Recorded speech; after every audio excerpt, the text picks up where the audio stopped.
And so I know that you kind of talked about, obviously the growth that has taken place in Mount Pleasant, since you're, a native here. You talked about you went to college.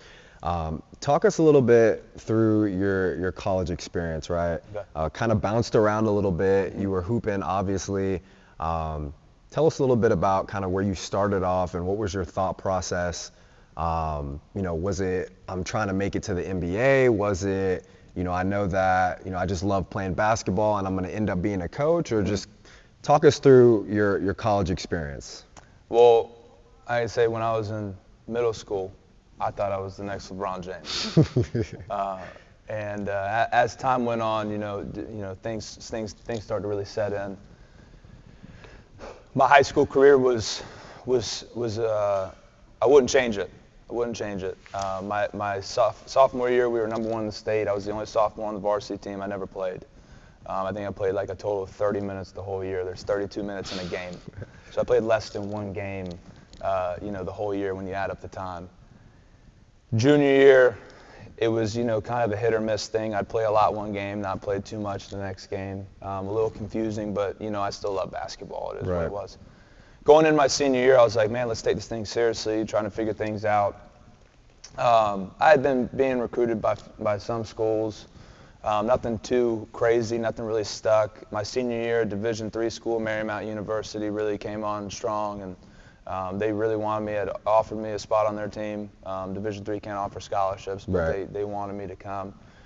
So my dad and I, we hopped in the car and we went on a little trek. We went up to Marymount University, and we also stopped off at Massanutten Military Academy, which is a prep school, and Hargrave Military Academy, which is another prep school. And we got up to Marymount, saw everything. The campus is beautiful. Coaches were great. For me, I think at the time I was so hungry to play Division I. My sister played at South Carolina. My brother played at the Citadel. My mom played at South Carolina. My dad played at Radford. Wow. So I wanted to play Division I. I didn't want to be the only kid in my family who didn't play Division I. So we visited the prep schools. My dad played at Massanutten Military Academy. He went prep school. And we got there, had a great time, played a little bit.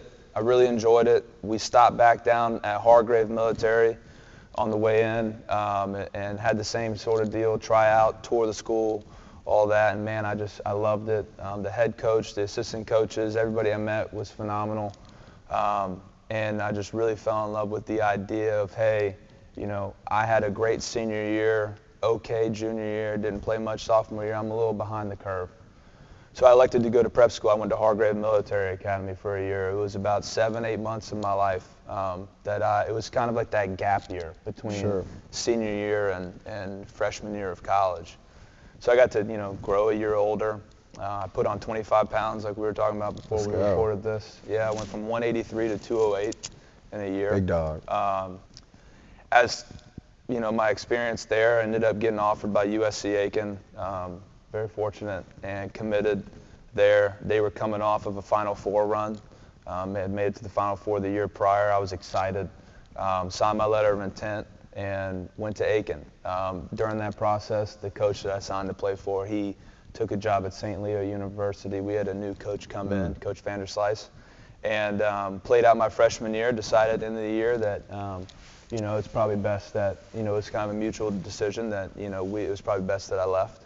So I went to Spartanburg Methodist, and through that whole transfer recruiting process, is completely different from today. There was no portal. Right.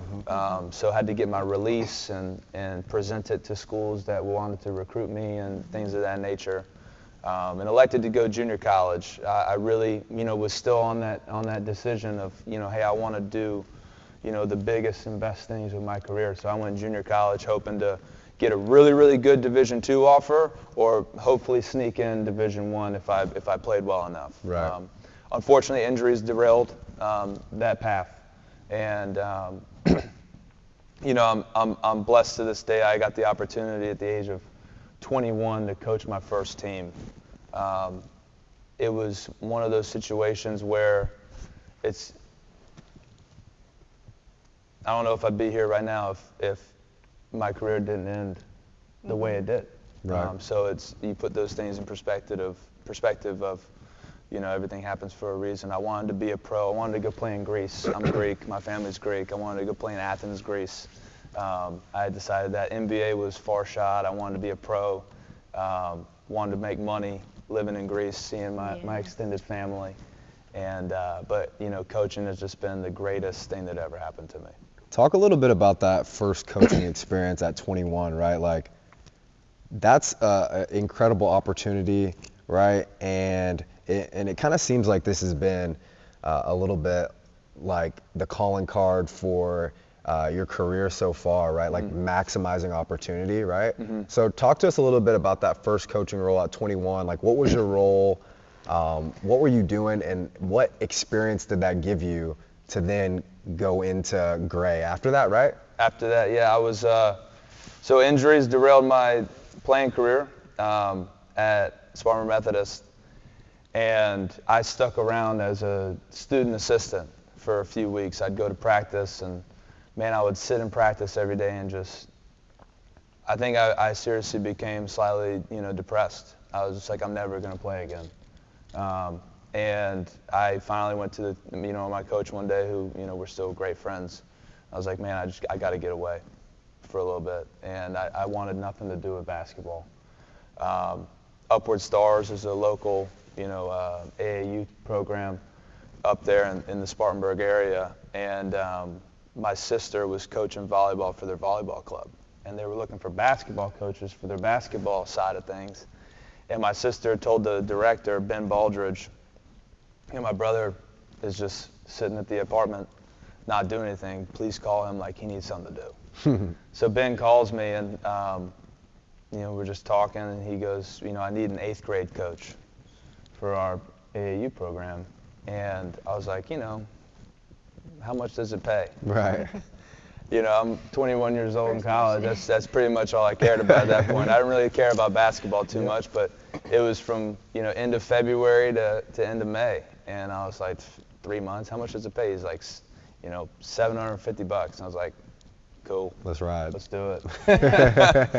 And I went with it, and he's like, hey, I'm going to watch a high school basketball game tonight. Do you want to come? I was like, I got nothing else going on. So went with him. Great game, met some people. Next morning, he's like, hey, we got a workout with, 2-3 guys that we really want, you to work out.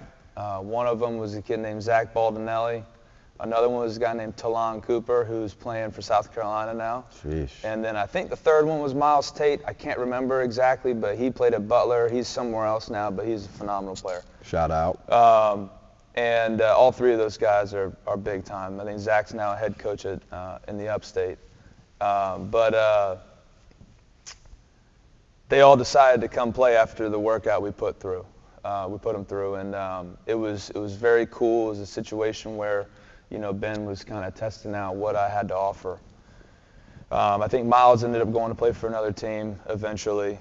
But about a week or 2 later, Ben calls me. He goes, hey, little change of plans. Can you coach our 17s team? Okay. And my first thing I said to him was, I'm 21, man. These kids are like 4 years younger than me. And he goes, yeah, I know. I just think you'd be great. And I was like, well, how long is this season? Because I'm planning on ending in May. He goes, well, you'd have to go all the way through July. I was like, really? He goes, I'll give you $250 more. And I was like, sign me up. Let's do it. Man, I fell in love with it. I was like the kid's older brother. I would play and practice with him every day. I would drive him around. We had a kid on our team who lived in Lawrence. So I would drive from Spartanburg and meet them halfway, pick him up, take him to practice, drop him back off at the gas station. It was a Valero gas station on exit 41 on I-26. Shamit Gaskins was his name. And just fell in love with being around the guys, being around the game again. It was so much fun. It was to the point to where, like, making $1,000 over like 4 months is like pennies to the dollar. Yeah. So, I wasn't doing it for the money at that point. It was a blast, man. And after that year, I obviously graduated from Spartanburg Methodist, decided to go to South Carolina. And fortunately, my coach from Spartanburg Methodist, John Crimmins, made a call to Dion Bethea over at Gray. And I walked in one day, polo shirt tucked in, all the things. Met Dion and Mark Cooper and Dr. Newsom and Adam Holmes and all those guys, and Gray became a home for me. It was a great outlet for me, something to keep me busy while I didn't have basketball playing in my life. I had basketball coaching and mentoring, so it was very fortunate. Man, me and San Fran is on the high like it's gold doves. Your career been going up and down like when shoulders shrug. No plan on using the advice.